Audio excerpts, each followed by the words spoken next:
नमस्कार दोस्तों, स्वागत है आपका मार्केट ज्ञान चैनल में। कुछ स्टॉक्स जो आज न्यूज़ में रहे उनके बारे में इस वीडियो में डिटेल में समझेंगे। सबसे पहला स्टॉक लेते हैं रेलटेल। काफ़ी ज़्यादा न्यूज़ में रहने वाला स्टॉक है ये। इनकी अगर डिटेल्स की बात की जाए तो जनरल एडमिनिस्ट्रेशन डिपार्टमेंट छत्तीसगढ़ से इनको एक ऑर्डर रिसीव हुआ है, जिसकी फाइनेंशियल वैल्यू लगभग 17.5 करोड़ के आसपास की रहने वाली है। इसके एग्जीक्यूशन का जो टाइम दिया गया है 14 जनवरी 2031।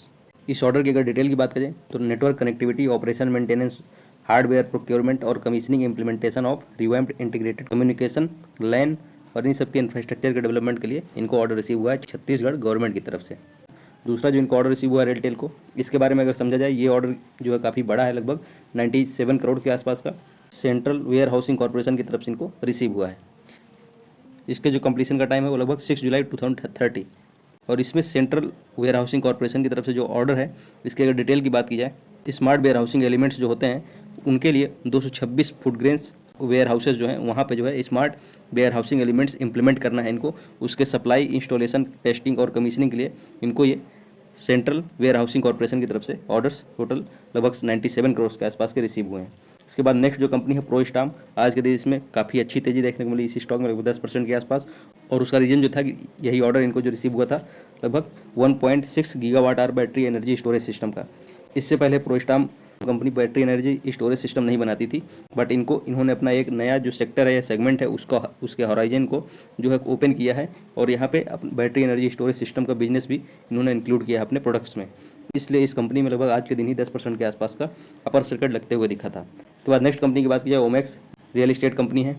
इनके अगर डिटेल्स समझे जाए तो इन्होंने बताया कि मध्य प्रदेश में लगभग 450 एकड़ इंटीग्रेटेड टाउनशिप इंदौर के आसपास ये डेवलप करने वाले हैं, जिसके जो इन्वेस्टमेंट है वो लगभग 1200 करोड़ के आसपास का रहने वाला है। और जब ये रियल एस्टेट प्रोजेक्ट डेवलप हो जाएगा या टाउनशिप बन जाएगी, उसके बाद जो सेलिंग से इनको रेवेन्यू जनरेशन होगा इस प्रोजेक्ट में, वो लगभग 2500 करोड़ के आसपास का एक्सपेक्ट कर रहे हैं। और ये रेवेन्यू जनरेशन इनको लगभग आने वाले 3 सालों में ही ये वर्क को कंप्लीट कर देंगे या इसको एग्जीक्यूट कर देंगे। उसके बाद ये इस फाइनेंशियल वैल्यू को रियलाइज कर पाएंगे, मतलब 2500 करोड़ के आसपास का रेवेन्यू टोटल जनरेट कर पाएंगे। इसके बाद राजेश पावर सर्विसेज की बात की जाए तो इनको जो ऑर्डर्स रिसीव हुए हैं, इनको कंडक्टर्स के लिए ऑर्डर्स रिसीव हुए हैं, जो गवर्नमेंट योजना है सूर्योदय योजना और वन बंधु कल्याण योजना, इस स्कीम के अंडर में इनको जो मीडियम वोल्टेज कवर्ड कंडक्टर्स हैं उनके सप्लाई, इंस्टॉलेशन, टेस्टिंग और कमीशनिंग के लिए 11 किलो वोल्ट मीडियम वोल्टेज का जो है एक ऑर्डर रिसीव हुआ है। इसकी अगर फाइनेंशियल वैल्यू देखा जाए तो लगभग 220 करोड़ के आसपास का रहने वाला है। और आने वाले 9 महीनों में ये इस ऑर्डर को एग्जीक्यूट करेंगे, मतलब अपने ये प्रोडक्ट्स हैं मध्य गुजरात बिजली कंपनी लिमिटेड की तरफ से जो ऑर्डर रिसीव हुआ है उसको सप्लाई करेंगे। इसके बाद नेक्स्ट स्टॉक की अगर बात करें, डायनेमिक सर्विसेज सिक्योरिटीज लिमिटेड।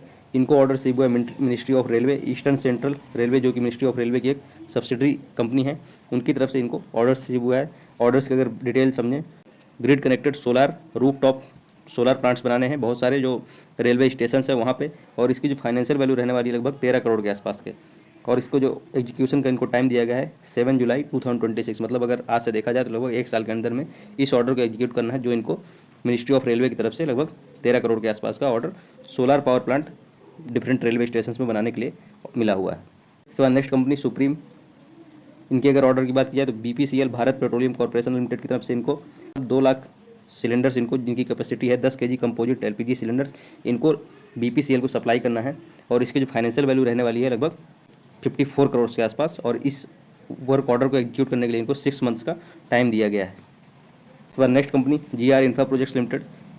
इनके बारे में अगर डिटेल में देखा जाए, इन्होंने अपने प्रेस रिलीज में अपडेट शेयर किया कि 6 lane greenfield Varanasi Ranchi Kolkata highway बनाने के लिए जो कंस्ट्रक्शन का इनको वर्क मिला हुआ था अंडर भारतमाला परियोजना, तो उसको इन्होंने कंप्लीट कर दिया है। और जो अपॉइंटमेंट का डेट रखा है कि फंक्शनल हो जाएगा ये प्रोजेक्ट, वो जो है 1 जुलाई 2025 से ये प्रोजेक्ट फंक्शनल हो चुका है। इसकी टोटल जो फाइनेंशियल वैल्यू थी लगभग 1250 करोड़ के आसपास की थी। और ये जो मोड था हाइब्रिड एन्युटी मोड, इस मोड के अंडर में इस प्रोजेक्ट को इस कंपनी ने एग्जीक्यूट किया है। और इसको जो टाइम लगा है इस वर्क ऑर्डर को एग्जीक्यूट करने में लगभग 730 डेज़ का, लगभग आप बोल सकते हैं कि 2 साल में इस वर्क को जो है GR इंफ्रा प्रोजेक्ट्स लिमिटेड ने कंप्लीट किया है। इसके बाद नेक्स्ट कंपनी की बात की जाए, क्रिस्टल इंटीग्रेटेड सर्विसेज लिमिटेड। इनकी तरफ से जो अपडेट है, इनको ऑर्डर मिला है Maharashtra Mumbai metro operation corporation limited की तरफ से। इनको जो ऑर्डर है उसकी अगर डिटेल समझा जाए, स्टेशन होते हैं मेट्रो स्टेशन, उसमें जो अटेंडेंट होते हैं उनकी सप्लाई करनी, उनके सर्विसेज प्रोवाइड करने हैं डिफरेंट मेट्रो स्टेशन में, जिनके लेन भी इन्होंने बताया कि 2A 2B 7 9 मेट्रो स्टेशन जो हैं वहाँ पे ये जो मेट्रो अटेंडेंट होते हैं उनकी सर्विसेज कंपनी प्रोवाइड करेगी, crystal integrated services limited Maharashtra Mumbai metro corporation को। और इसके जो टोटल पीरियड रहने वाला है 3 साल का। और इसके अगर फाइनेंशियल वैल्यू देखें तो लगभग 31.5 करोड़ के आसपास का इनको ये जो ऑर्डर रिसीव हुआ है इसकी फाइनेंशियल वैल्यू रहने वाली है। इसके बाद जो लास्ट कंपनी है इस लिस्ट में HM इलेक्ट्रोमैकेनिकल लिमिटेड। इसके बारे में अगर देखें तो Gujarat water supply sewage board से इनको ऑर्डर रिसीव हुआ है। इसकी फाइनेंशियल वैल्यू लगभग 20 करोड़ के आसपास है और ये जो टाइम दिया गया है इनको एग्जीक्यूशन का वो लगभग 24 मंथ के आसपास का दिया गया है। इस वर्क ऑर्डर में इनको जो सुरेंद्र नगर इंटीग्रेटेड फेज़ 2 वर्क है उसके ऑपरेशन एंड मेंटेनेंस, उसके सिविल मैकेनिकल सारे कंपोनेंट्स को इनको समझना है और एग्जीक्यूट करना है। तो ये थे कुछ स्टॉक्स जो आज के दिन न्यूज़ में रहे अपने ऑर्डर्स की वजह से। वीडियो अगर पसंद आया हो तो ज़रूर लाइक करें और चैनल को सब्सक्राइब करें ताकि आप टाइमली ऐसे वीडियोस रिसीव करते रहें। धन्यवाद, मिलते हैं अगले वीडियो में।